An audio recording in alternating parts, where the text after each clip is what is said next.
reduction strategies. And already we had a first session before the break, where we looked into the industry sector, but also already started to look into aviation and shipping, and to see how it's possible in different sectors to contribute to a net zero target. And we will continue to do that in this second session. And we have again, we have now 6 speakers, and we would like to start with Eduardo MÜLLER-CASSERES from COPPE and PBL, who will present on international shipping in the image model. So Eduardo, please go ahead. So yeah, I think that... Yeah, it is. Thanks. The floor is yours. So hello everyone, I'm Eduardo. This work is also, my colleagues in this work are VUUREN, Alessio, Roberto Scheffen, and Detlef. This is a work about international shipping and the coupling of international shipping with IAMs. As you know, international shipping is an important source of greenhouse gas emissions, mainly CO2. And over the past decades, the seaborne trade activity increased very fast. And so it could continue to do so in the next decades, in the long term. And this is why shipping could become a very important source of GHG emissions, even more than today. And this somehow is actually the motivation of this work. In spite of being outside the Paris Agreement, the shipping sector has its own goal, climate goal, which was established in 2018 by the IMO, aiming actually at a 50% cutback in 2050. So today we are around 0.9 gigatons of CO2. Most of that is international shipping, and in 2050 we expect to be around 400 megatons of CO2. And many mitigation measures are available for that, but probably the sector will have to rely on renewable fuels to meet the goal. The set of the IMO target has motivated many studies on the decarbonization of shipping. We have several sectoral studies on that subject, but actually our community, the IAM community, so far has paid little attention to international shipping, using rather simplified modeling approaches, usually based on economic variables in a very aggregated way. So our goal here in this work was to further detail the representation of international shipping, adopting more of a bottom-up approach, detailing routes, trade routes, different products, different types of ships, and a more detailed energy model. So to that end, our methodology, the overview of our methodology is here on this slide. What we did was to use outputs from the image model, which is the model we used to this first study, the model from PBL, as you know. So we used outputs from the image model to project the demand for different products. In a second moment, we estimated the energy demand associated with these different trades. We're doing that for 18 products. And finally, as a third step, we estimated the amount of renewable fuels required to meet the goal in 2050, given the amount of trade of each product, and also given the energy demand and efficiencies associated with the trade. This slide here illustrates the first step of this methodology, in which we're using several variables which comes from image runs and are different for each scenario to project specific products like coal, oil products, iron ore, chemicals, biofuels, agricultural products, and many others. And in this way, we were able to generate trade matrices and analyze and have results for different scenarios. The scenarios we're working with in this preliminary work are the 6 shown here.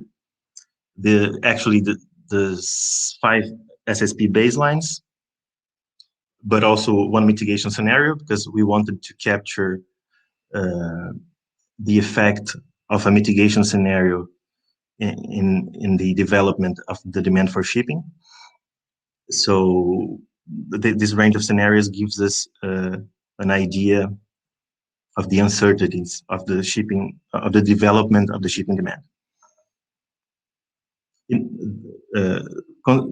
Regarding the second step of the methodology, the energy demand, we, starting from the trade matrices defined in the previous step, we defined ports and distances associated with the image regions, which are 26. And then we allocated ship types and sizes to each one of those routes. We applied a simplified power model to each one of those routes. And then we got to the yearly fuel consumption. This slide here is showing the details of this power model, which is actually based on 3 kinds of energy demand on board ships, which are the demand for propulsion, which is of course the main energy demand, but also the electricity demand and the heat demand. So main engines, auxiliary engines, and boilers. So let's pass to our results now. First, concentrating on the results for trade specifically. As you can see here, we grouped the 18 products that we are working with in 8 categories. So on top we have mostly energy products, but here we have, for example, agricultural products grouped in a single category. And what we see here is that according to the scenario we're working with, the development of this demand changes significantly. If you look, for example, for coal in SSP5, which is the fossil fuel development scenario, we have a very strong demand for coal until the end of the century, as opposed, for example, to the mitigation scenario in which this demand fades very quickly. Also for the SSP1 scenario, which is not a climate policy scenario, but has a preference for green technologies. So these kinds of logics can be seen all around in other products too. But when we look at these results aggregately, we have this figure in which this trend for the uncertainty in the demand is also shown. So most of the scenarios are around 20 gigatons of trade in 2050, and we have SSP5 as an outlier.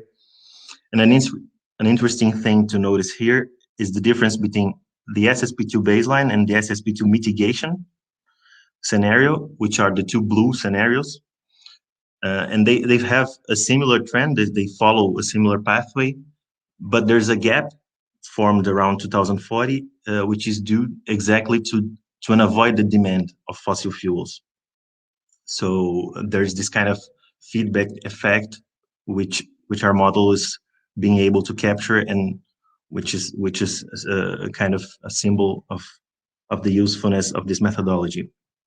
And finally, based on the energy model that we designed, we also calculated the amount of renewable energy required in each one of these scenarios, so that we can meet the IMO target. And this is exactly what this figure is showing. On top of the figure, we have the historic value, and the 2 bars in the bottom are actually 2 different efficiency scenarios. So the first one is showing a high efficiency scenario, it would be more optimistic scenario, and the last one, a more conservative efficiency scenario, which would, of course, imply a higher need for alternative fuels. But inside each one of these scenarios, we also see a big difference according to the trade scenario we're considering. So, for example, for SSP3, in which there is regional rivalry and the countries are isolated, the trade is not very high. The development of trade is really slow, and so the amount of renewable fuels is smaller, and it grows according to the scenario. And when we arrive to SSP5, which is our upper limit, we have a huge amount of renewable fuels required to meet that goal. And what we're showing here in yellow is exactly the amount of biofuels today, so that we can compare to this amount. And just finalizing here very quickly my discussion. So shipping could become a major contributor to GHG emissions in the future, according to all of these scenarios, even in SSP3, which is the lowest. However, there are several differences across the scenarios. The products develop in very different ways. And I also want to highlight that this is a ex-post analysis, and for the future, we want to incorporate fuel choice, giving the model all kinds of technology, motorization technologies to choose from, and also integrate it with timer, with the image model, so it can run dynamically together. So that's it. Thank you. I hope I'm not over time, and of course, your questions are most welcome. You're certainly not over time. You're perfectly in time. And I'm watching the Q&A, so if people have questions, please type them in. I can pick them up, and speakers can also respond to them later. There is no question yet. And something that I was wondering, in the end of the presentation, you indicate that to meet the target, there should be a lot of bioenergy, but more generally, you should have probably set low carbon fuels or something like that. Because would you expect that there are alternatives? Well, the alternatives discussed today are mainly two kinds of fuels, which are biofuels and electrofuels, and each one of them have their advantages and drawbacks. But yeah, maybe we could talk about 4 different groups, which would be first generation biofuels, all kinds of vegetable oils and hydrotreated vegetable oils. Then we have biomethanol and bio-LNG, which could also be interesting given the rise of dual fuel engines in the maritime sector more and more. Also advanced biofuels, which could also be interesting from the viewpoint of the multi-product facilities. For example, producing both green kerosene and biobunker in the same facility. And finally, all kinds of hydrogen-based fuels like ammonia and synthetic fuels from hydrogen and captured CO2, for example. But in that case, yeah, we would have to ensure a renewable-based production, because ammonia, for example, doesn't emit directly CO2, but can be based on a fossil process. So the certification would be very important in this case. Great. Yeah, so if there's questions, please answer them ask them in the Q&A tab. I would like to go to the second presentation. And for that, I would like to ask Runsen ZHANG to become on stage. And so Runsen ZHANG will be presenting on electric vehicle penetration in China. And his presentation is the first of 3 presentations specifically on road transport. So the floor is yours. Okay, thanks a lot. Hello, everyone. I'm Runsen ZHANG from Hiroshima University and Nice. So today I'm very happy to have this opportunity to introduce our thoughts about electric vehicle penetration in China, implications for energy consumption and emissions in transport sector up to 2050.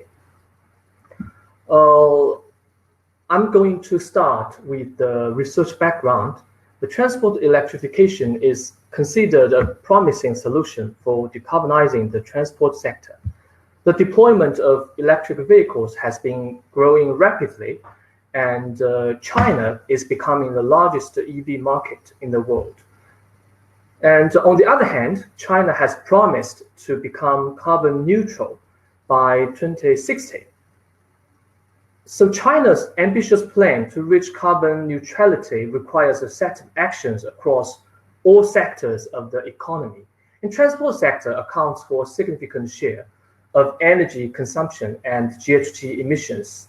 So developing strategies to work toward the deep decarbonization of the transport sector will be critical to meet the target of carbon neutrality in China. So it is necessary to detect whether and how the EV penetration would contribute to achieving China's carbon neutral target. So our purpose is to answer the following questions. How would the EV penetrate into China's provincial market and determine the emission reduction in the long term up to 2050? And can the fiscal incentives help achieve the goal faster? And how do the policy impacts spatially vary across different regions? We developed a provincial transport energy model to project the future energy consumption and emissions of China's ground transport sector. So this model is established based on the provincial level rather than national level in order to depict the regional characteristics of transport energy use instead of an aggregated overview at the national level in China. This model framework actually includes two main parts: the transport demand model and the bottom-up optimization model, the M and use. We integrated those models together to offer elaborate descriptions on socio-economic development, behavioral preference, technological innovation, and policy factors. So by using this coupled model, model shift and technological selection can be incorporated into the projection of energy consumption to create scenarios for policy assessment. In this study, we focused on all 31 provinces of mainland China, which belong to 7 regions: East, Middle, North, Northeast, Northwest, South, and Southwest. Then we created 3 scenarios considering the technological improvement and financial incentives for electric vehicle promotion. Fixed scenario is designed to represent the worst case for China without any technological improvement. And BAU scenario presumes continuation of technological improvement and current policies to explore the default potential of energy transition and emission reduction. EV scenario depicts a policy scheme for EV promotion in which 50% of the initial cost of battery electric vehicles would be covered by subsidies. Well, let's move to the simulation results. So here, figure A shows the region-specific transport demand. Compared with other regions, the Western region, Northern region, the Eastern provinces account for the main part in the passenger and freight transport demand. And as displayed in figure B, changes in modal split can be summarized as significantly increase the demand by car, this red bars, and increase the demand by freight rail, the pink bars. And we can also compare the technology mix in 3 scenarios. So in fixed scenario, the fossil fuel powered technologies play dominant roles due to the assumption of frozen technologies as baseline year, while technological development bolster the electric vehicle shares by 2050 in BAU scenario. And in EV scenario, with the subsidies for EV deployment, the shares of electric car, electric bus, and the small electric truck would expand significantly by 2050 because decreasing capital costs of battery electric vehicles reduce the economic competitive advantage of conventional ICE vehicles. So in EV scenarios, the transition from conventional fossil fuel vehicles toward environmentally friendly vehicle technologies is characterized as a gradual replacement of ICE vehicles by battery electric vehicles. Next is energy consumption in 3 scenarios. So compared with fixed scenario, electricity, natural gas, and biomass show increasing trends in BAU scenario. So the evolutions in energy mix can be summarized as a shift from gasoline, diesel to electricity, natural gas, and biomass. And such energy transition from oil to electricity would be accelerated by the financial incentives, the EV subsidies, in EV scenario. Otherwise, oil still accounts for considerable proportions in the coming decades in both fixed scenario and BAU scenario. And next is CO2 emissions in 3 scenarios. So the CO2 emissions show an increasing trend in fixed scenario without considering any technological improvement and policies. The increasing trends of CO2 emissions would be braked in BAU scenario. So the emissions would peak in 2035 and then gradually decline. And in EV scenario, the financial incentive can further reduce the CO2 emissions by around 70% comparing with BAU level in 2050. And in both fixed scenario and BAU scenario, car plays an increasing role in contributing the CO2 emissions, so the red bars. But with implementing the subsidy in EV scenario, large truck will be the main carbon source in the future because large truck is still difficult to be electrified in the immediate future. This slide shows the provincial CO2 emissions in 2050 in fixed BAU and EV scenario, and also the reduction potential between BAU scenario and EV scenario. The eastern provinces have considerably higher CO2 emissions than northern and western provinces in all 3 scenarios, fixed, BAU, and EV scenario, regardless of whether technological improvement and EV subsidy would be considered or not. So we can find that the red parts are located in eastern China, eastern provinces, in all 3 scenarios.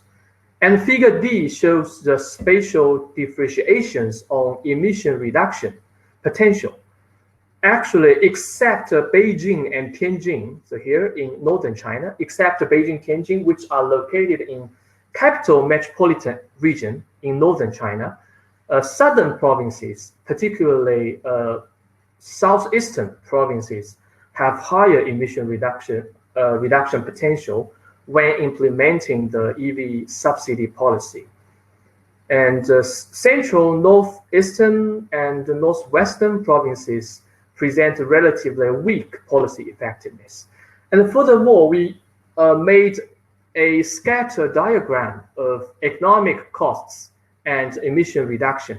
So axis here is a percentage of economic costs due to subsidy in GDP, and y-axis is the emission reduction percentage. And 31 provinces in China can be actually divided into 4 quadrants: the high cost, high reduction, low cost, high reduction, low cost, low reduction, and high cost, low reduction. Provinces in the second quadrant have the relatively low values of economic costs, or we can say high economic feasibility and high reduction potential. So it implies the provinces here have the satisfactory policy effectiveness, because, and actually some provinces in second quadrant, like Shanghai and Jiangsu provinces, have high economic output to support the EV subsidies. And some policy implications can be obtained based on the scenario simulation results.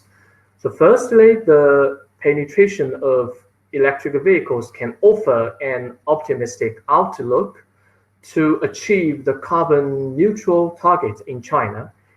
And secondly, the EV subsidy policy is effective to reduce the emissions, which is actually hardly achieved by the default path proposed by China's development plan of new energy automobile industry.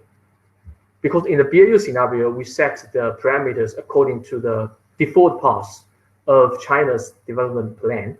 But we found the BAU scenario, in BAU scenario, the emission reduction target cannot be achieved. And thirdly, large trucks actually deserve more attention in the future, because compared with passenger transport sector, which can be carbon neutral more easily with the financial incentives, the heavy freight transport sector, particularly the large truck, are unlikely to be electrified in the immediate future.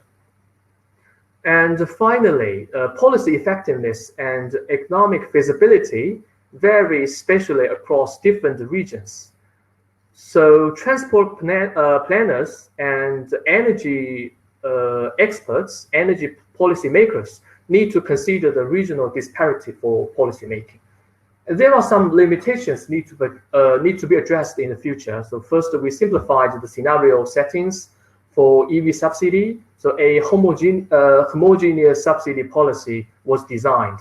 But actually, the subsidy rates are often set according to different battery performance and endurance mileage of battery electric vehicles. And actually, in the future, in the next step, we can also structure more scenarios to represent more supportive policies, such as toll exemption, tax breaks, free parking, and other incentives for purchasing and operating electric vehicles to explore the impacts of electric vehicle promotion policies on energy consumption and emission profiles. And secondly, we didn't model a separate power sector in the current model. In the next step, we plan to build a separate power sector in this energy system model to analyze the interaction and trade-offs between transport sector and power sector when implementing the EV promotion policy. And to conclude, the coupling of transport demand model and energy system model can capture the dynamics of transport sector, energy system, and emissions. And by using this coupled model, the transport planners and energy experts can calibrate together to design a common sense and the measures available to support a transition towards low carbon future. So this is the end of my presentation. Thank you for your attention. Thank you. That's quite interesting. Yeah, so we are a little bit behind schedule, so I would propose that we go directly into the next presentation, and they are nicely connected, because we move from the penetration of electric vehicles in China to the penetration of electric vehicles in Europe. So Alois, can you come up stage? Yeah, hi, and welcome to my talk on the footprint of the future European LDV fleet. Actually, it's not about penetration so much. It's about the environmental footprint. And from the authors list, I want to highlight especially Mariana Rotoli, who worked with me at the Potsdam Institute, and who did most of the transport modeling, and Roman Saki from the Paul Scherrer Institute, who worked on the LCA integration. So, well, I guess you have seen similar slides before. So, yeah, we have definitely a decarbonization problem in the transport sector. Here on the left, you see the sectoral emissions from the different European sectors, and the blue black sheep, so to say, is the transport sector, which is way off track.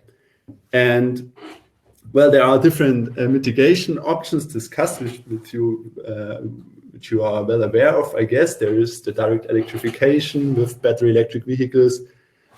There are fuel cells driven by hydrogen, and there are the conventional internal combustion engine cars driven by synthetic fuels, which would then be made from hydrogen, which is again made from renewable electricity. And they all have different pros and cons, and all of them in the end require some policy support. So we want to contribute to this discussion by looking at the environmental co-benefits and trade-offs of these different strategies. So what do we need to do? So given we have some model that gives us the fleet composition, we want to know what the environmental impacts are. And for this, we have to consider the full life cycle. So we have to consider manufacturing phase, where we have some manufacturing industry that has some environmental impact, and it also requires some electricity that again has some environmental impacts. And during the use phase, you have different, for example, you have the liquid fuels, and they are supplied from fuel markets, and they have some composition. For example, for the fossil fuels, you need the refineries and pipelines. For synthetic or electrofuels, you again need electricity, and those have environmental impacts. And at the end of life, the recycling or scrapping again requires electricity and has some impacts. So all of this has to be considered, plus all of these processes might change in time in the future, and especially also the market mixes. So what we need to get information on this is what is called a life cycle inventory. So this is basically a database that gives us, that you see on the left, depicted very schematically, that gives us information on the process, on the whole life cycle of the process, and or of product, and also all the processes involved and all the impacts involved. The disadvantage with these kind of databases is they all reflect the current situation, and they are essentially static. On the other hand, we have the integrated assessment models that you are well aware of, which have unfortunately limited information on all the environmental footprints, but they know a lot about the technological developments and the market shares in the future. And what we do now, we use integrated assessment model, in this case Remind, and we update the life cycle inventory such that we in the end get a dynamical version of a life cycle inventory.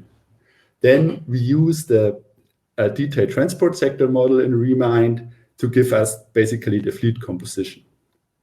From that, we can calculate the environmental footprints, and we do this for 4 different scenarios that are all feature 2-degree limited warming until 2050. There is one with the direct electrification, one where there's the fleet consists to biggest part of fuel cell vehicles, and 2 which feature conventional cars, one with synthetic fuels, and one where all the mitigation burden is basically shifted to other sectors, which is, of course, not a very fair comparison, but just to have this point. And what we then would do is compare this on a technology, so per technology basis, and on the fleet level. So results, first of all, on the technological level.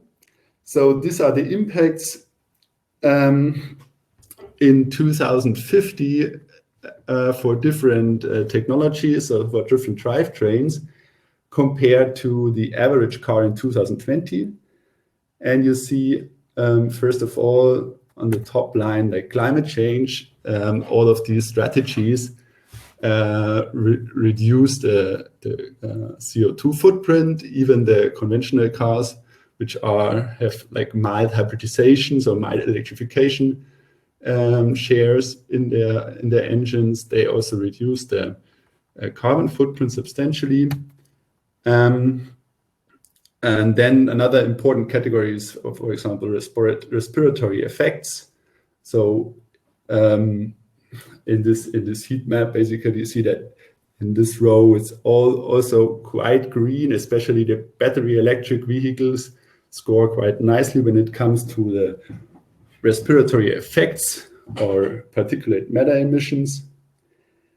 But then there's also some red popping up, which means higher impacts compared to today. And these are especially human health related impacts. So impacts related to carcinogenic effects, non-carcinogenic effects, and then resource demands.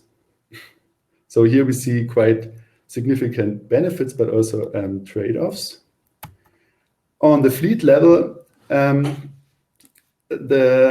something that I want to highlight is, so here you see the impacts per capita in 2050 that are related to the LDV usage compared to your average impacts today. So basically showing how relevant the impacts from driving a car in the future are to your average impacts, all activity impacts today. And what you see here is that, like, for most of these impacts, these LDV impacts are not relevant, but for the carcinogenic effects and the minerals and metals use, we really have to be careful. And what we especially see is that all different fleets have quite some significant impact in these categories, which tells us that in the end, the conservative demand increase assumptions that go into these models are problematic per se. So no matter which technology we choose, we maybe have to think also in the direction of lifestyle changes to go to a sustainable fleet. Yeah, and this is already one of my conclusions. So we find on the tech level, we find co-benefits for battery electric vehicles especially, but also fuel cell cars. Synthetic fuel-driven cars score not so greatly. There are trade-offs also for human health-related categories and resources. And on the fleet level, we have to be careful about also mineral and resource impacts and human health impacts. And we have to consider demand reductions and spell out alternative lifestyles for the transport sector, or LDV sector in that case. So what is not included is, because of the limited time, is the transport sector model, and the structure of the demand, which is modeled here, and also the low demand variance that would be also interesting to compare, and this will be contained in the upcoming publication. So stay tuned. And of course, freight is also interesting, and we are working on this, but it's not yet ready. So thanks.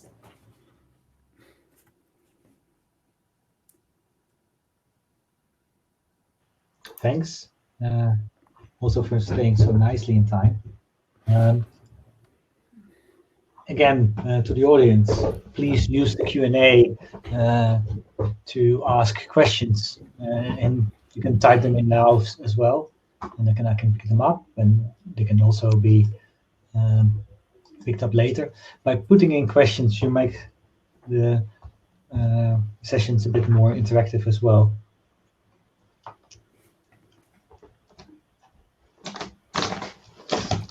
So waiting for a sec to see whether questions do turn up. So the machinery that you have set up for the LCA integrated assessment coupling, you're using it now for mobility, but you could actually extend it, I guess, to several other sectors as well.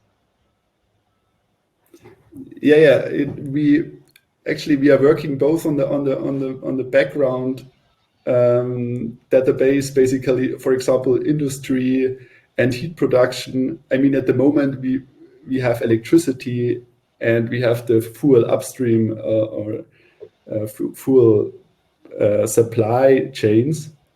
But actually, at the moment, industry and heat productions are still static. So this is something we want to do. And then, of course, also on the demand sectors themselves. So including freight, like I said, this is something that, yeah, has to be done, especially like the previous speaker said, trucks may be a problem, and this will also be interesting to look at with very heavy batteries or, yeah. Okay, thanks. So I propose that we go to the next presentation. And for that, I would like to ask Renato RODRIGUES to come on stage. Thank you very much for attending to this section. Actually, my title may be a bit misleading. So we are actually talking about more a cross-sector analysis in this work than actually like digging deep on transportation only sector. So it's in the sense of like different pathways that are possible to achieve mid-century CO2 net neutrality in Europe. So basically, this work is derived from collaboration between many researchers from PEAK, UCL, and Prime's team. And without further ado, let's start with the presentation. So basically, I start giving you a context about this work. And as you all know, Europe aims to become the world's first climate neutral region in the world. So the European Green Deal and the submitted mid-century strategy resolve upon achieving greenhouse gas emissions net zero by 2050. However, it's undeniable that this transformation can take many different ways. So which would be the requirements to do this transformation, and what are the implications, advantages, and disadvantages of different pathways to achieve these goals are questions that we want to contribute to answer with this work. So in order to do that, I will present the methods used by this analysis, and starting by about 2 years ago in the IAMC conference, I presented the work that was carried in the INNOPES project to develop stakeholder iterative design, future energy system decarbonization pathways. So as a result of this work, there were 3 core alternative decarbonization pathways that were created that would represent possible developments of the future energy system. The first one was called New Players and Systems, and it basically aimed to bridge the connection between supply and demand. So as a consequence, it was mostly based on a high electrification level, high renewables penetration, increasing use of electric vehicles and heat pumping technologies to provide the decarbonization mitigation goals. Also, the second narrative developed was more based on a supply transformation, where big utilities from today try to adapt to remain relevant in the future. So in that sense, like carbon capture and storage, nuclear power, synthetic and bio-based fuels play a crucial role in the decarbonization strategy. These narratives name incumbents. And finally, the third one is efficient sufficiency narrative that would focus much more on transformation of like a stronger awareness of people changing lifestyles and health and using more efficient process to achieve the decarbonization goals. So keep those narratives in mind. What we did in our work is to translate these narratives into modeling assumptions that would be in line with the technical economics of each of the narratives, and also would provide like scenarios that would include only a subset of mitigation alternatives available to define the future decarbonization pathway.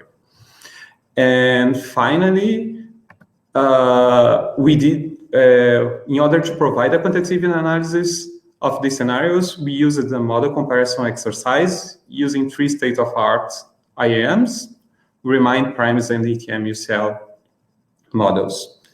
And these scenarios were put into test against a carbon budget that was compatible with achieving the European net neutral decarbonization goals for the mid-century. So without further ado, let's jump into some of the results of our analysis. And let's start basically with feasibility. That's the first question that comes to mind. So can we even achieve European net neutrality goals under all of these scenarios with only a subset of mitigation alternatives available? That's the question. And basically the answer is yes. However, this does not bring us too much. The real question remains how this net neutrality is achieved by 2050. And so we can dig deeper on the results for the 2050 European system to check what our model exercise can say to us about the requirements on these different scenarios for achieving the decarbonization. So starting by the better starting point is emissions. So let's start by that. So here I'm showing emissions at 2050. And in the right-hand side, the small chart, you can see which are the remaining emissions, net emissions in Europe. So you can actually check that like our scenarios respect the mitigation goals determined by the European regulation. In the left-hand side, you see how this is achieved in 2050. So basically, which kind of carbon management options are used to achieve the mitigation net neutrality goal. So besides the obvious fact that's like in the incumbent scenarios, the 3 bars in the middle, we use much more carbon capture because this is like parts of like the supply side transformation necessary to keep the way of using energy unchanged in the future. There's a very interesting result and important result from this analysis. In all 3 decarbonization pathways, it's clear that carbon dioxide removal has a very important role in 2050 net neutrality. In all scenarios, you can see the presence of BACs or either DACs or carbon capture and utilization as alternatives to compensate for emissions that are not that easy to remove from the system. So this is one of the first insights that are very important from the results, but we can move further on and analyze more results about it. So if you think about electrification levels in these 3 scenarios, we can check like the total electricity share in final energy by 2050, and we can see that the electrification shares reach like from 2 to 3 times higher electricity than in the current levels. So energy system electrification is a no regret decision. So any policy that's like goes in the pursuit of this, even if they are not like aiming for the most high renewables penetration rates or like more efficient worlds or like using more carbon capture technologies, electrification is a no regret decision. Moving from the total electrification shares to the sector electrification shares, there's like different results on different sectors. Basically, like in transportation, we can achieve a high light duty vehicles level of electrification. However, freights, heavy freight, shipping, and aviation still uses quite a lot of like different alternative energy carriers. However, in buildings, we can see by the new players and systems results, we can achieve very, very high levels of electrification, up to 80% of the final energy in the system can be electrified by mainly using heat pumps. All of this depends on the policies that are taken in place in Europe for like pushing for one direction or the other, but this brings the picture of like the importance of electrification in the final end user change.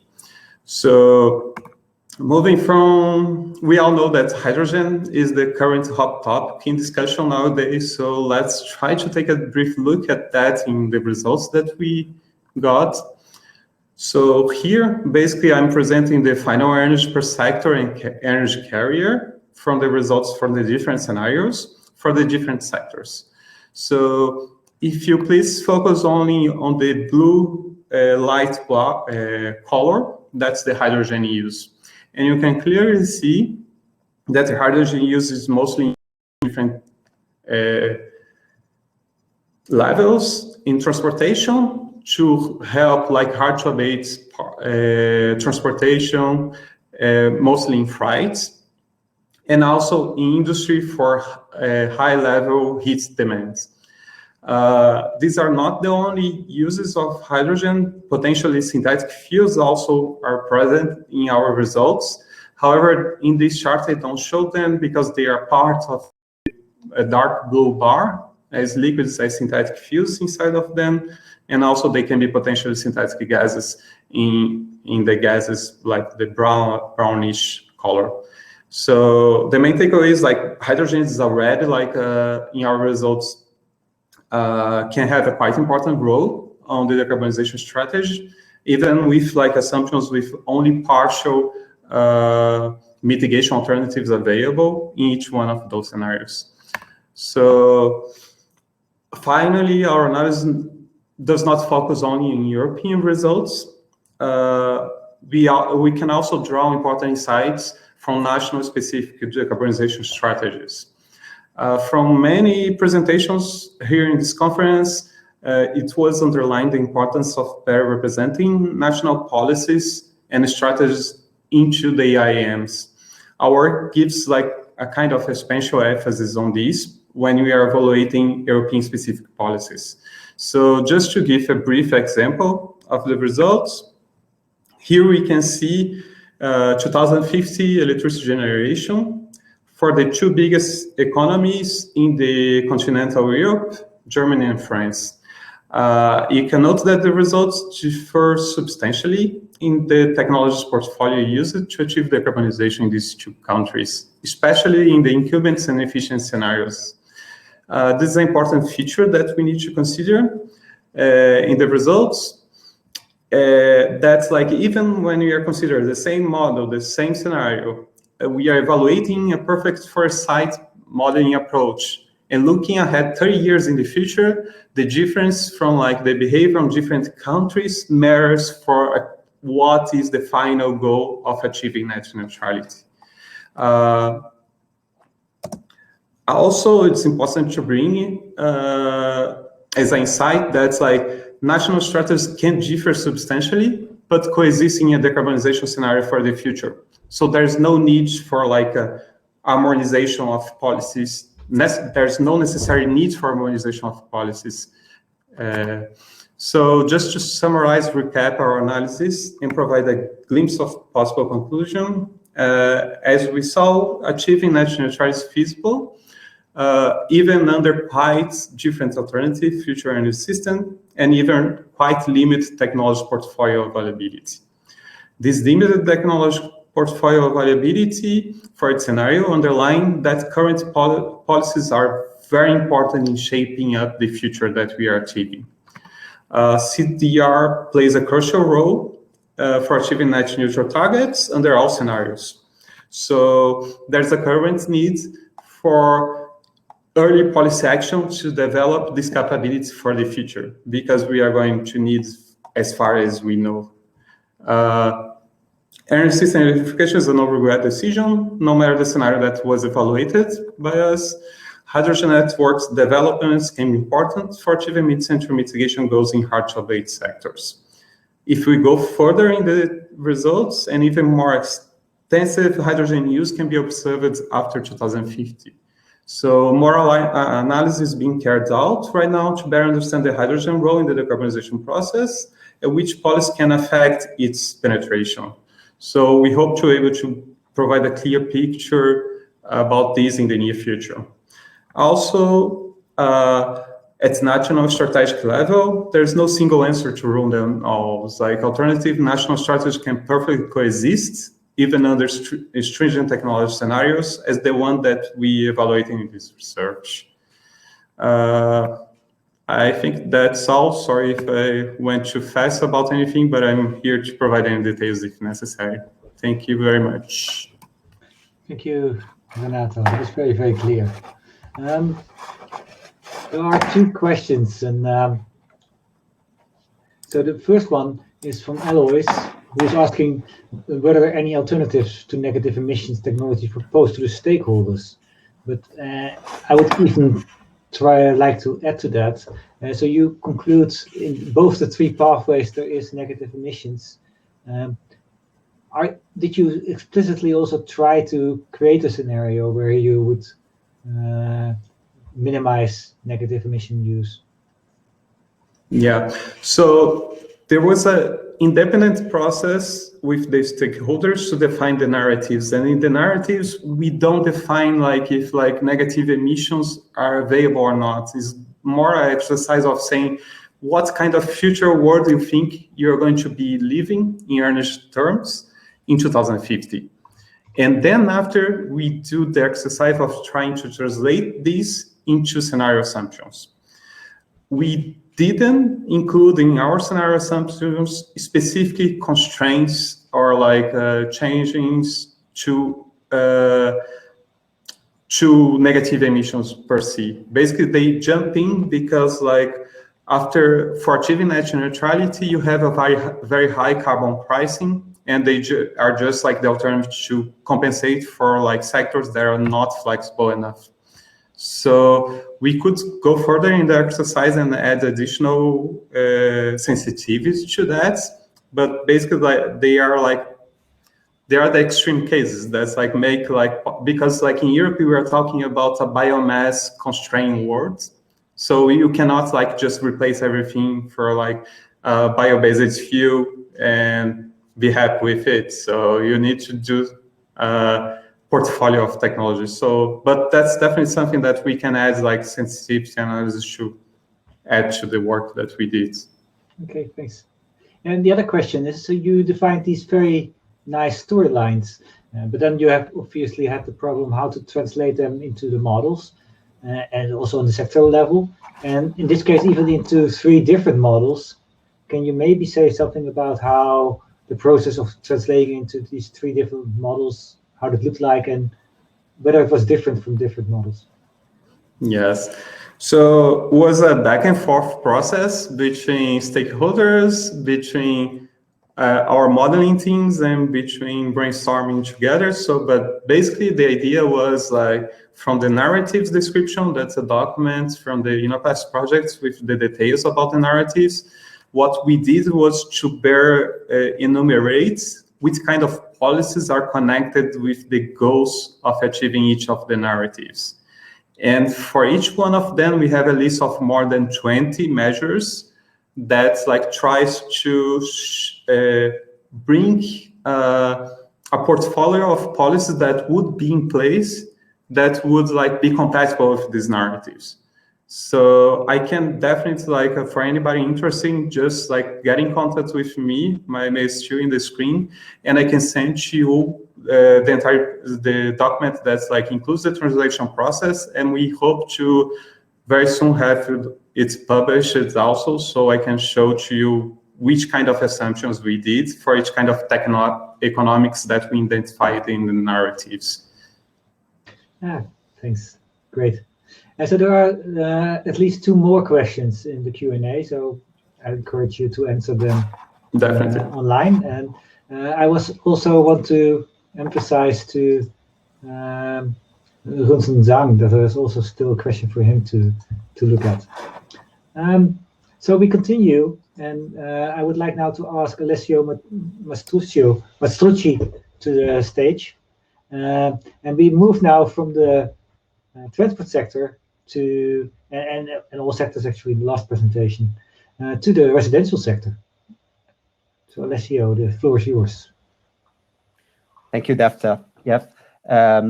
My name is Alessio Mastrucci from IIASA, and today I'm going to present a study that we carried out on emission reduction for the global residential space heating. And this is work that we carried out in the energy program at IIASA with the colleagues listed here. So buildings account for 36% of the global final energy use, and therefore they have a key role in climate change mitigation strategies. Especially space heating is one of the end uses with entailing the most of the energy demand for many regions, and this was worth investigating how the future building stock will evolve and how the energy demand will change policies. So in IAM, since the focus has been traditionally on supply side, the building sector is often represented with a lower level of detail, even if in recent time there have been efforts to improve the level of detail and represent more dynamics associated to buildings. Still, if we look at the global, at the regional and national sectorial study on buildings, there are many dynamics that are represented. In particular, it's very important when talking about buildings to consider the slow building cycles and turnover of buildings, which are determined also by the existing infrastructure, and then to account for those dynamics in the model.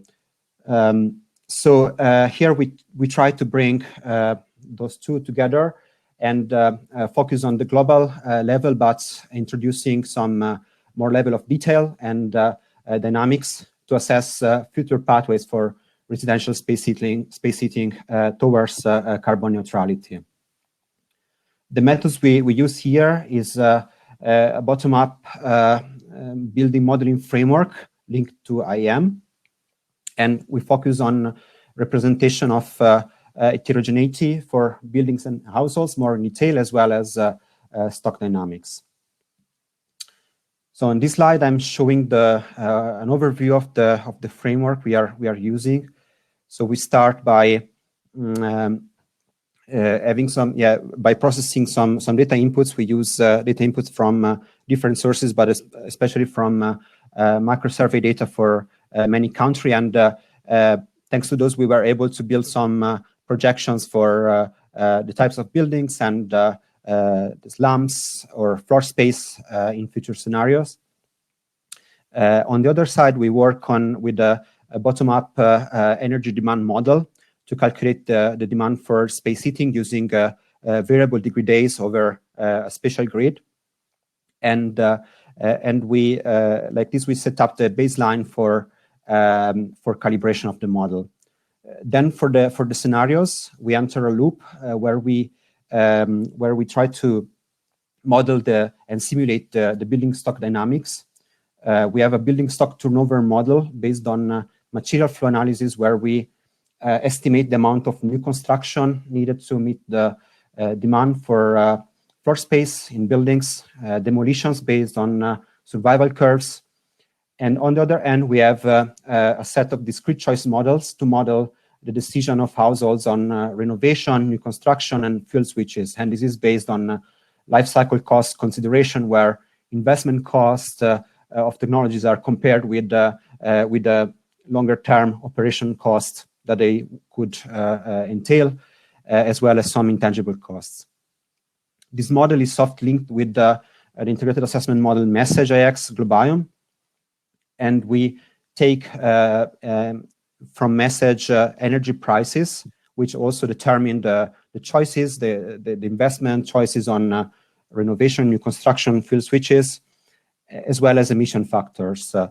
And the output of the model consists of building stock configuration, energy demand, and CO2 emissions. So this model, the application of this model is flexible. Here I'm showing some first results for a global implementation for residential. We work on a country level with 5 years time step up to mid-century, and we have several dimensions where we consider heterogeneity across regions in terms of climate, location, urban, rural, different income levels for households, housing type, and fuels for heating. In this presentation, I will focus mostly on the building stock and housing types and fuels due to time constraints. So here we have a distinction between formal and informal construction, so slum buildings and formal buildings. And we have a detailed representation of different energy efficiency cores. For existing buildings, we have different periods of construction which are linked to different insulation level and therefore energy demand level for buildings. We have then existing renovated buildings represented as well as new buildings. And we introduced two different levels, standard and advanced, to represent differences in energy efficiency of different solutions for future scenarios. And these housing types are mapped with fuels for heating. We have a set of fuels, and the decisions on renovation and new construction are based on a combination of building shell, so energy efficiency level for buildings, and fuel choice. So not all of the combination are possible. For instance, we don't allow old inefficient buildings to have heat pumps installed. All of these dynamics are endogenous except for the district heating, which is set exogenously and depends on urbanization level. And we also have represented some technological improvement for heating system over time, as well as investment cost reduction for heat pumps due to technological learning. So here I'm focusing on three scenarios. These are some explorative scenarios that we set up to investigate different policies. We start with the BAU scenario, where we consider implemented current policies. For instance, in Europe, we consider all new buildings to be nearly zero energy as from 2020, and we have demographic and socioeconomic settings based on SSP2.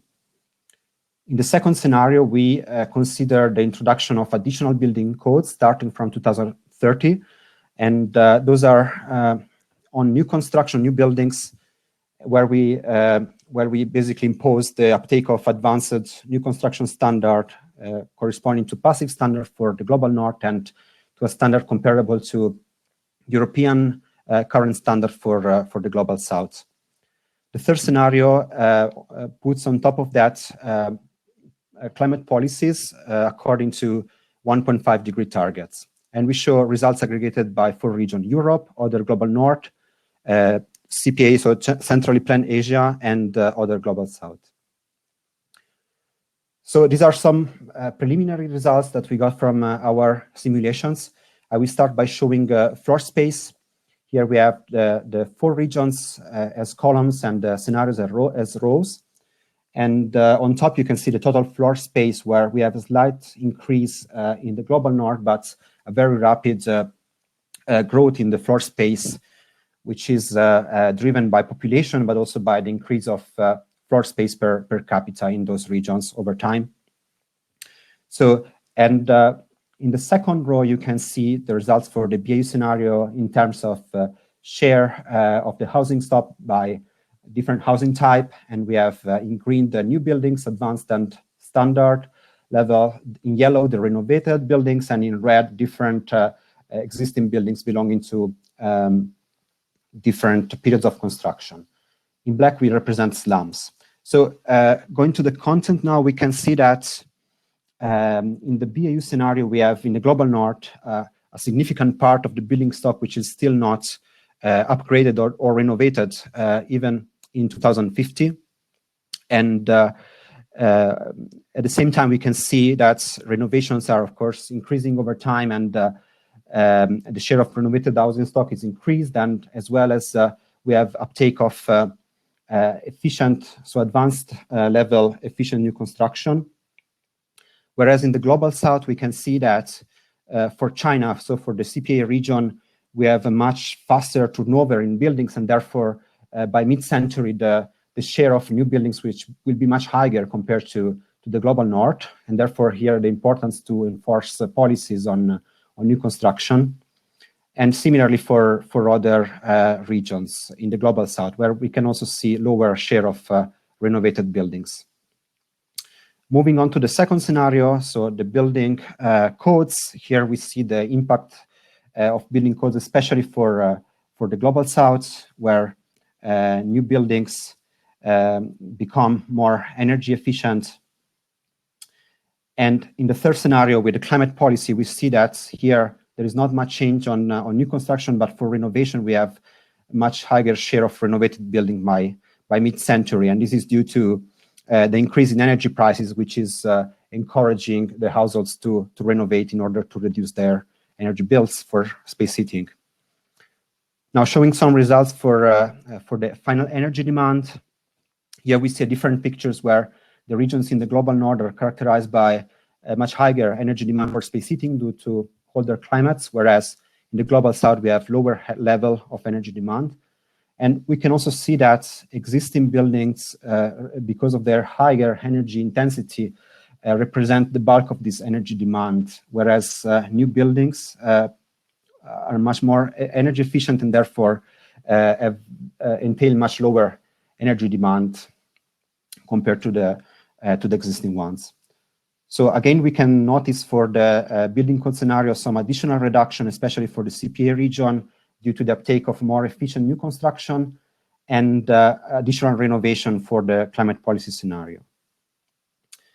Now, going quickly over fuel share for space heating. So here I'm showing the share of fuels on floor space, and we have different, the color code indicating different fuels, starting from electricity on top, gas, and then district heating and fossil fuels and biomass.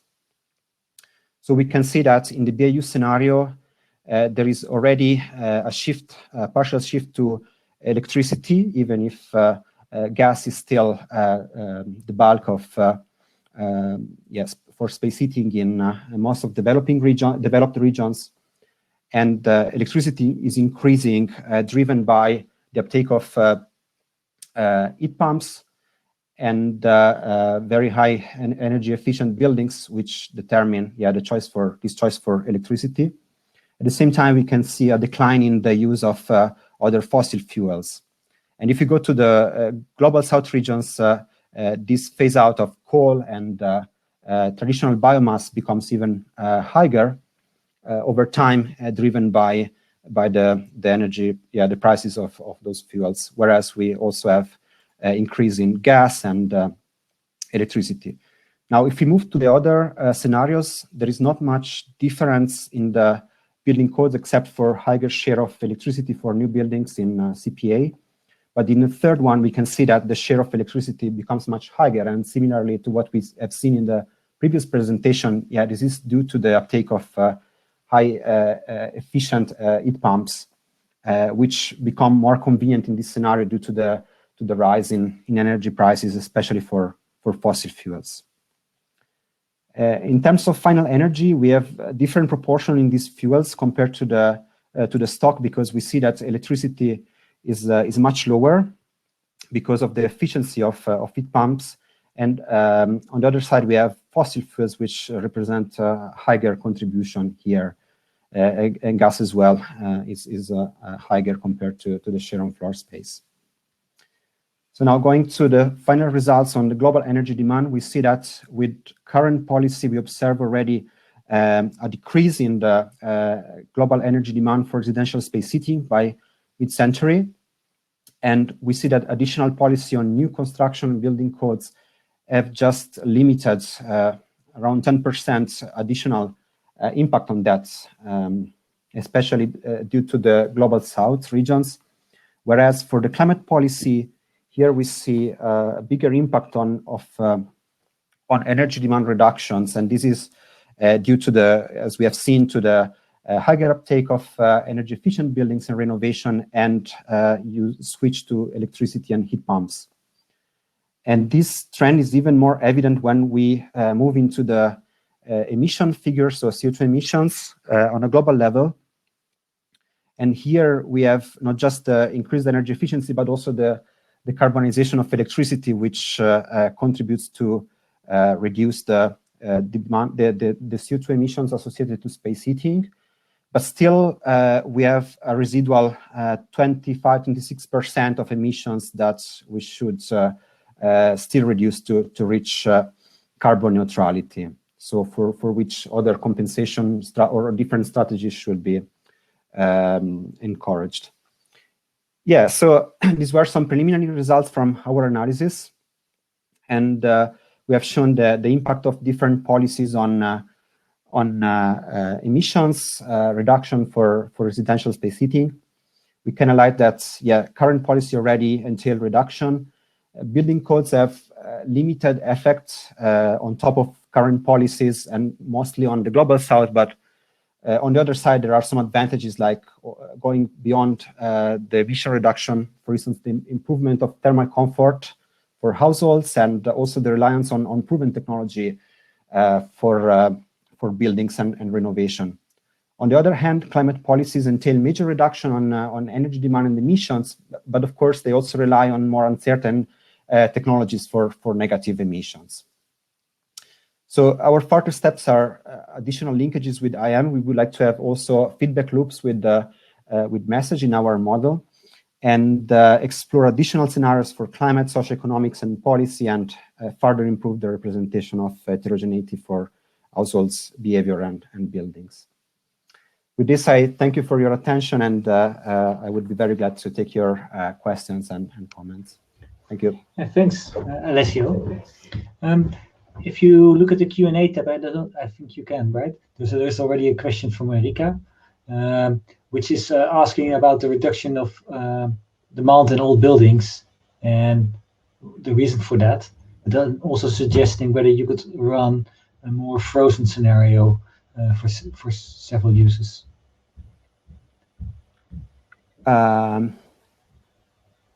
Yes, so well, here we are looking at the total energy demand. So basically, the reduction of old buildings is due to either to the upgrade of those buildings with renovation, or to the replacement by new and more efficient buildings. So that's why we see that the trend. Indeed, the energy demand for intensity for old buildings remain constant over time in this study, as we haven't introduced climate change, at least for the global north, and the global south is slightly increased due to more intensive use of space heating over time, along with income increase. So a considerable part of the emissions was still remaining in 2050, maybe 35% or something like that, I'm guessing from your chart. And then you were indicating we have to start search alternative solutions here. Could you indicate where we need to search? Yeah, I think yes. The issue is with still with the relatively low rates of renovations that we have here. So one option could be to improve renovation, and in our scenario we also have a limited uptake in advanced renovation compared to standard ones. So going into more deep renovation, according, for instance, to passive standard, while on one end could be challenging because we are dealing with existing stocks with many barriers and limitations, could also entail much higher results in terms of reduction of energy demand. Okay, so this would be my first idea. So in the Netherlands, just a study was published where we're also looking into advanced renovation. The financial barriers are considerable there as well. Okay, thanks. We go to the final presentation of this session, and that's a presentation by Pooya HOSEINPOORI. Hello, my name is Pooya HOSEINPOORI. Yeah, it's working. Student in Center for Environmental Policy in Imperial College London. What I'm presenting today is a project that I've done as a part of my PhD on comparative assessment of hydrogen and electrification for decarbonizing heating. Heating and cooling is one of the most critical and challenging energy sectors to decarbonize, especially in building, mainly due to seasonality and temperature dependency of demand.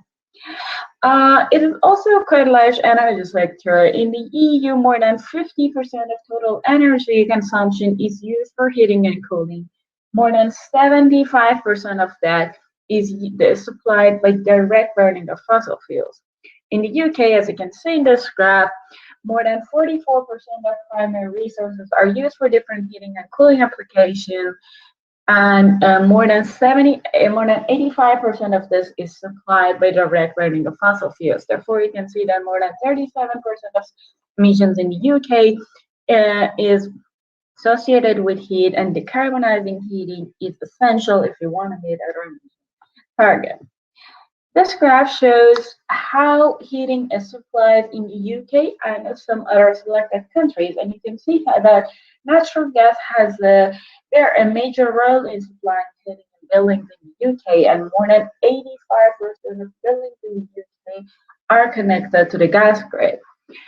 The low cost of natural gas, the flexibility of the natural gas in infrastructure make it a very affordable and efficient network for supplying option for supplying heating.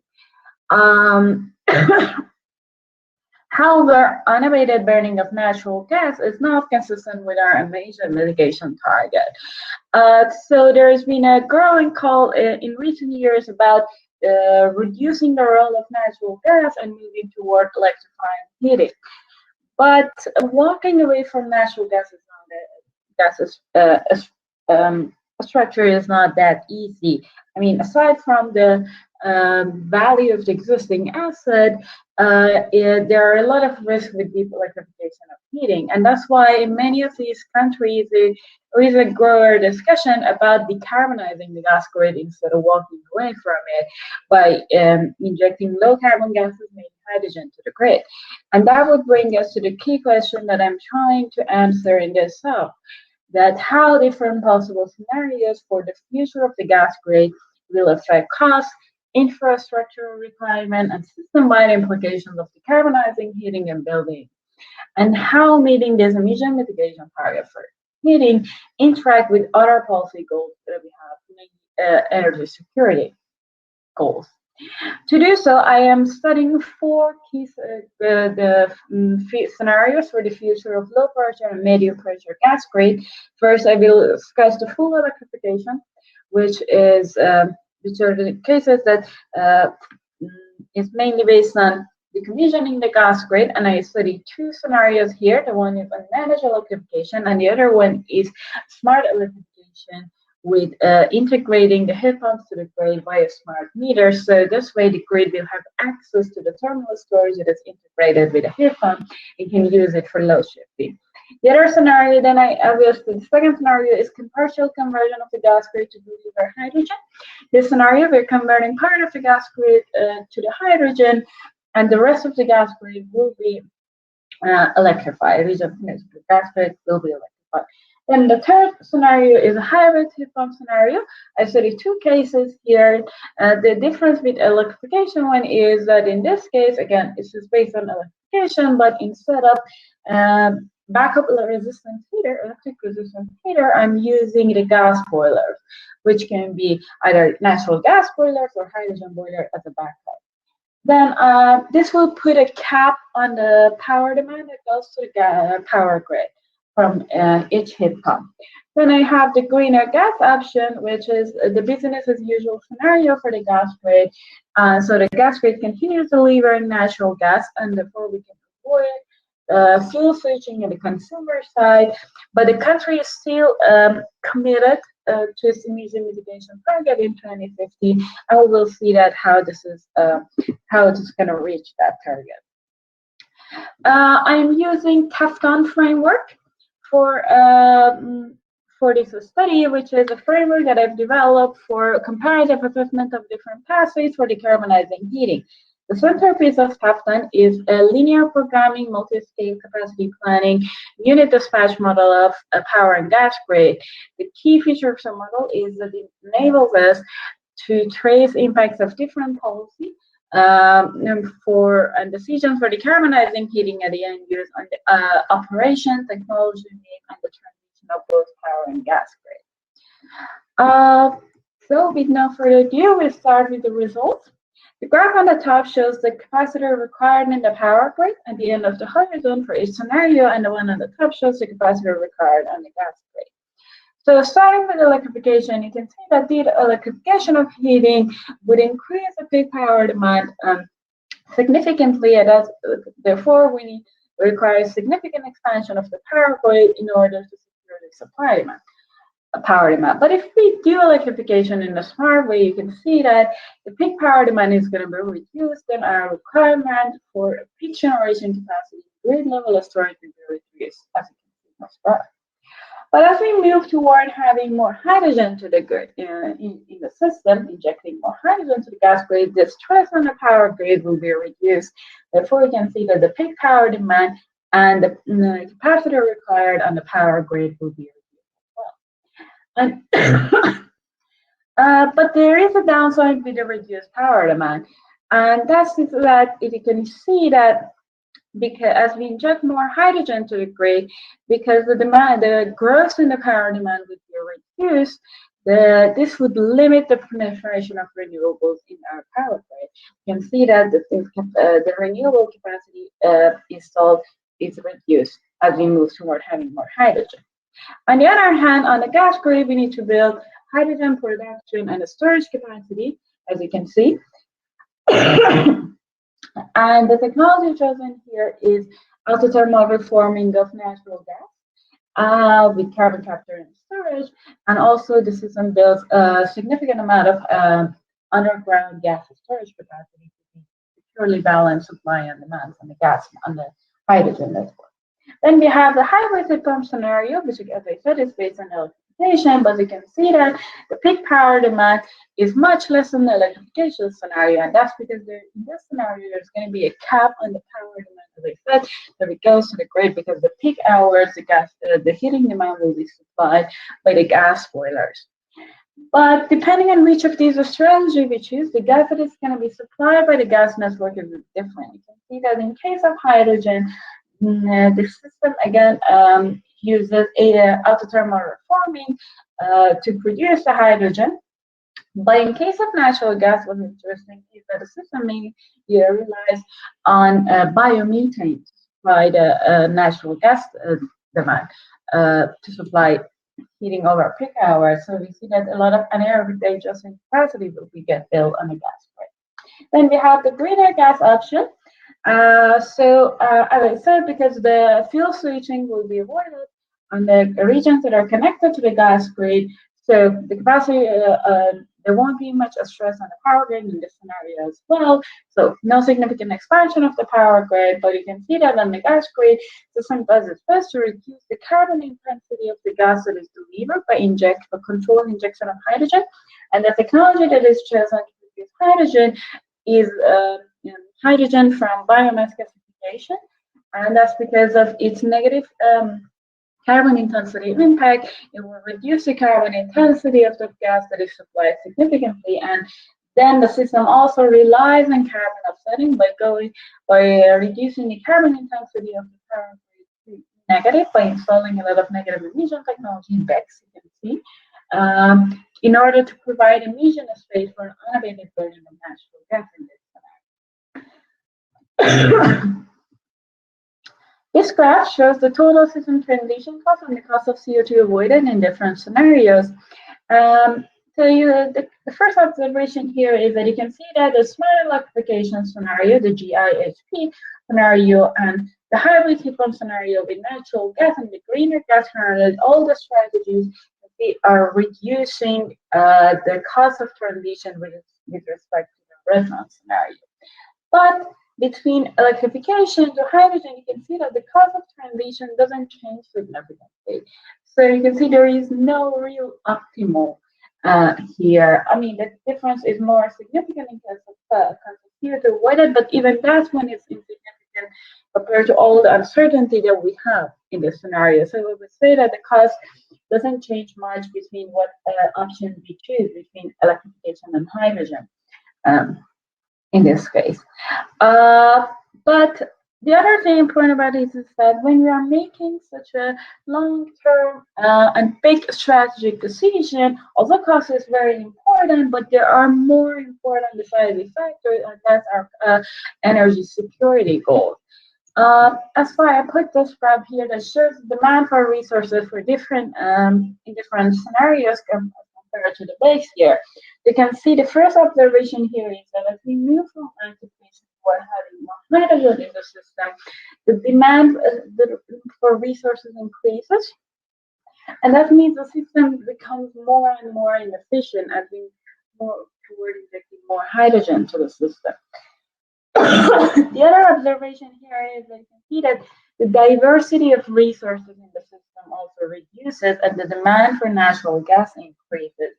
Also, both hydrogen and electricity are both versatile energy vector and in their production, but the renewable technologies and low carbon technologies such as nuclear are most cost competitive and mature to produce in the power grid than compared to the renewable options for producing hydrogen.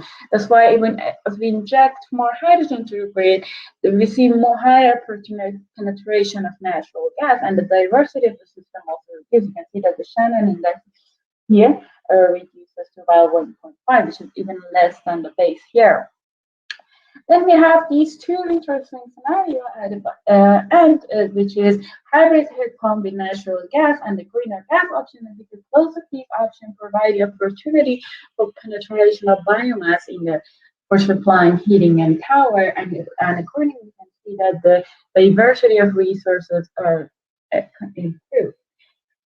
At this point, someone would say that, okay, the greener gas option is the best option because, okay, it doesn't require expansion of the power grid, it diversifies resources, and it's also very cheap.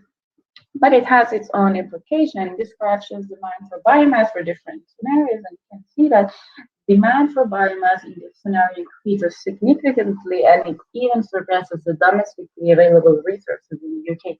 So the UK has to start importing biomass in order to supply demand for energy and also meet its emission reduction target. I mean, also you have to pay attention that not all the biomass resources in the UK will be available to decarbonize heating, and part of it will be reserved for decarbonizing hydro to decarbonize sector. So I'll say this is a very good strategy, and it provides an opportunity to bypass and to avoid fuel switching for some consumer group, but it should be very careful on how much we rely on this option for meeting our emission mitigation target.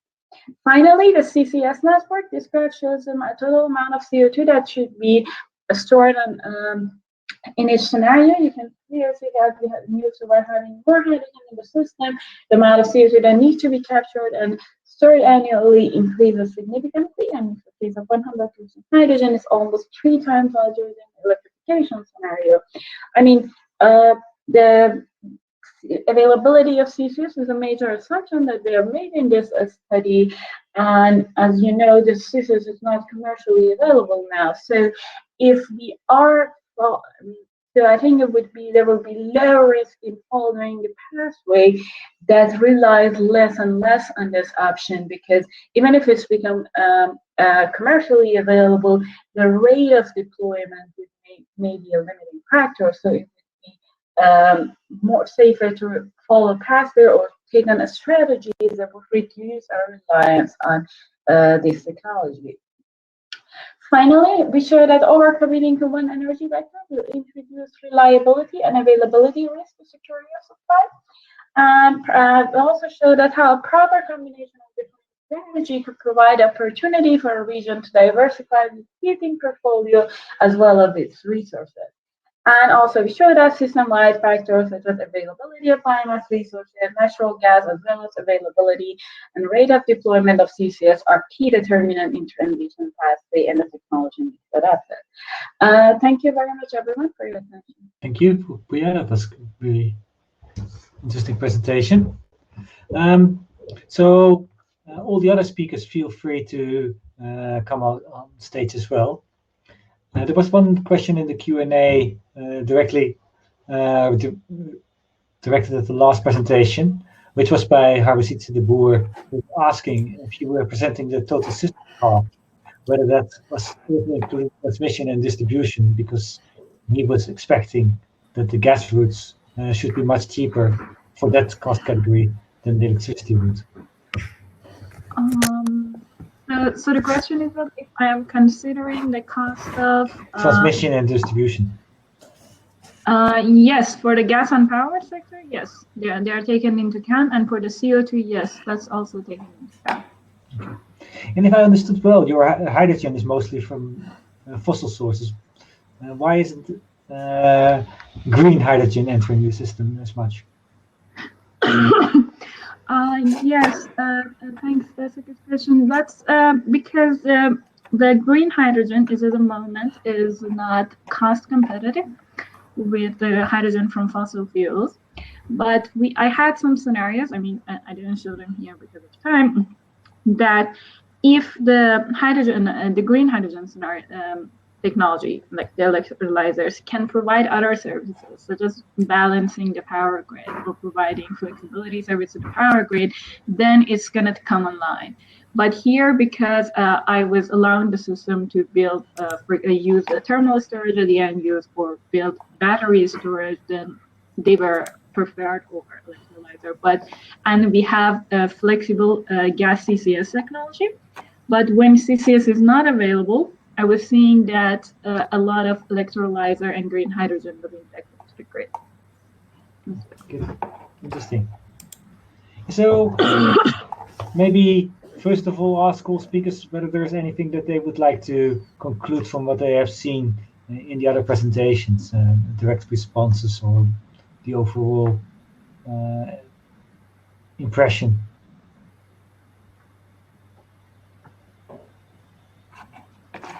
Not really. I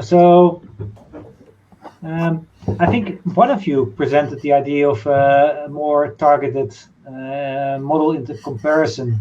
It might actually have been Mariès, who is not, so maybe he was in the previous session, but is it useful to think of a more sectoral model into comparison and potentially take also a few of those storylines that you developed in different scenarios and see how different models respond and do an EMF type of thing? Alessio, maybe you want to start? Yes, thanks, Detlef. So yes, I was thinking about this intersectoral comparison and linkages as well, because there are. I was thinking, for instance, about linkages between the industry sector and the building sector that Alois also suggested in the chat with the material use and scrap release from building activities, which could be linked to the industry sector, but as well when it comes to, for instance, to transportation and buildings, we have urban form implications for both sectors. So it would be very interesting maybe to also to have this comparison and linkages between those sectors. Okay. I think you were, Alois, go ahead. Yeah, I mean, in that regard, maybe it would be interesting really to think about maybe expand on some common format for this kind of exchange, like the AR6, for example. I mean, I think the AR6 reporting template is a good start, and because like for this transport impact analysis that we do, we are now trying to apply this also to the AR6 reporting format so that it can actually exchange the IAMs easily. And I think this is something that is very useful. Yes, I agree. We actually normally call it IMC reporting format to give the credit to the IMC as well. But AR6 is using it as well. Yeah, if may I would say like we are definitely going in that direction. I would say like this year we had some like European project calls that were aiming to spread not only the knowledge, it's like different kind of model builders to communicate between each other. And there was also like open platforms, like projects that like are in course right now to try to achieve that. I see like two strengths, because everything now in the decarbonization is a cross-sector analysis. Everything affects everything. So we can never say just like one sector affects. And also like there's a lot to be learned from bottom-up models in the integrated assessment world. So every time that we go, for example, in the green hydrogen, if you don't consider that you can use electricity at different base load times that are cheaper, and you can provide demand response to that, green hydrogen will take much longer to kick in the decarbonization process. But this is just a model feature. It's not actually like we are not representing real world as it is.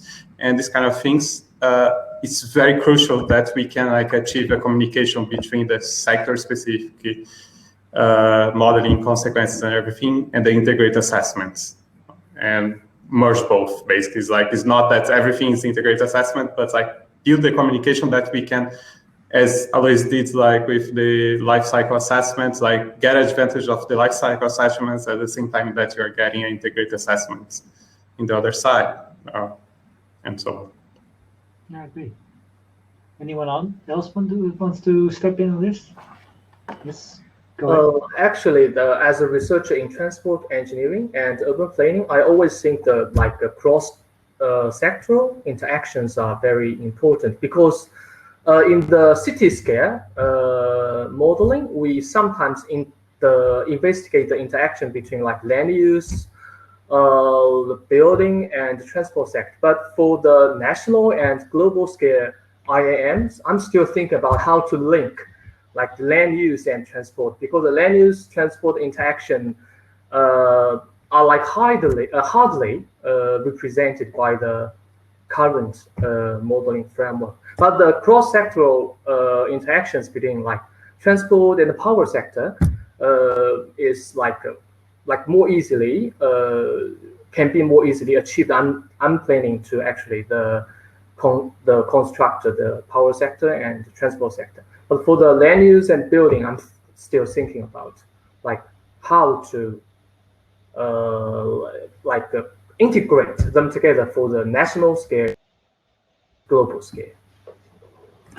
Yeah, I think it's quite challenging for integrated assessment models that typically would like to be generic a bit and a bit aggregated and not at the level of the most detailed models, and then the fact that everything is becoming much more integrated, and therefore you actually need to have all those details in there because if you have the electric vehicles penetrating transport, then the base load, peak load is influenced, so you have to connect it with the electricity system. And I personally do think it is quite challenging for us as integrated assessment models. Yeah, and I want to add something. I mean, I did see like this impact when I added industrial heating to my work. What we saw that decarbonizing industry via electricity, when I am doing decarbonizing, then we have different scenarios for decarbonizing heating in buildings, will not require any increased capacity on the power grid. So it was just increasing the capacity factor of different technologies that I had. So that was like basically electrifying part of industrial heating demand. When we added that to the building demand, we saw that through this integration, we're just the only cost that we had was the cost of fuel switching at the industrial side. But if we do this separately, you can see that we always impose that again on the power grid. So we couldn't have seen this impact. Okay, thanks. We're a little bit after 5 already, European time. So the poster session has started. So I think I'm going to round up this session. There is one question still left for Pooya in the Q&A from Felix Schreier. You might want to have a look at it as well. So I really would like to thank all the speakers for this session. It was really, I think, a lot of insights in there. And so a round of applause, at least from my side. And thank you all. Thank you. Thank you. Thank you.